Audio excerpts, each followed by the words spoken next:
Welcome to Titan Planet, and in this episode we are going to discuss one of the best titans in the monsterverse, Kong. Now, Kong is a species which is very strong, but how are they strong? Well, in this episode of Titan Planet, I'm going to describe Kong. So you see, when Kong was born, they were in the middle of a great Titan war, one which the Scar King started. But where did Kong fit into this? Well, some of the Kongs didn't trust that they could win this battle, so they retreated to Skull Island, and the Skull Crawlers wiped out Kong's entire family.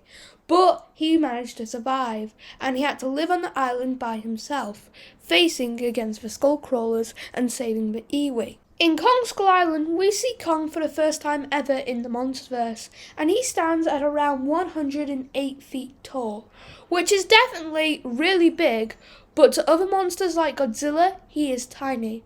However, in a comic which takes place in the 1990s, he is double that and is 200 feet tall in that comic.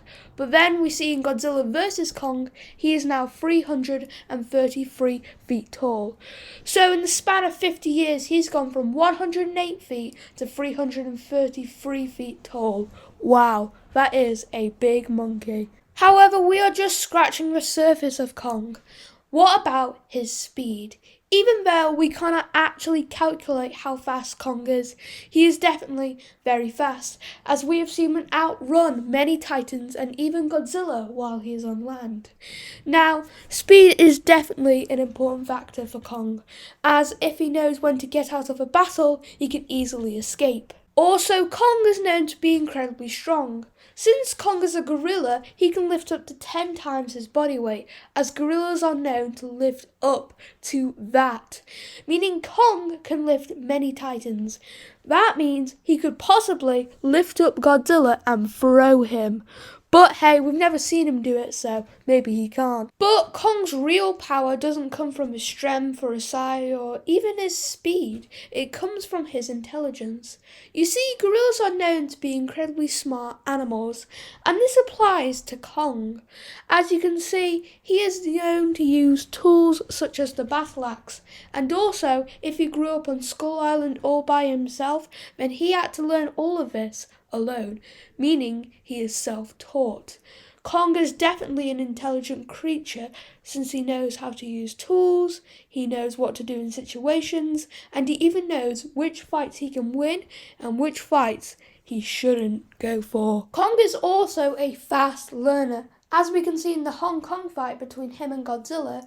When Godzilla charges up his axe, he immediately learns it and then uses it to his advantage by charging it up with Godzilla's atomic breath and knocking him out. And now, even though Kong is definitely a powerful titan, he does have a weakness. That is facing off against multiple opponents. As you can see, when he fights off against 2 Warbats, he struggles to defeat them, and in the end, humans have to step in to help him win the fight. Kong also finds it hard to fight underwater, because when he fights against Godzilla in the Tasman Sea, he does not fight as his best underwater. And just like with the Warbats, humans have to step in to save Kong from being killed by Godzilla. So in the end, Kong definitely isn't a water animal, is he? In conclusion, Kong is a powerful titan and definitely deserves his role as an apex predator. And if you enjoyed this episode, then tune in for next time where we will explain Godzilla. But if you just can't wait for that, then we have other videos explaining other titans. So if you enjoyed this video, then please subscribe and I'll see you all in the next one.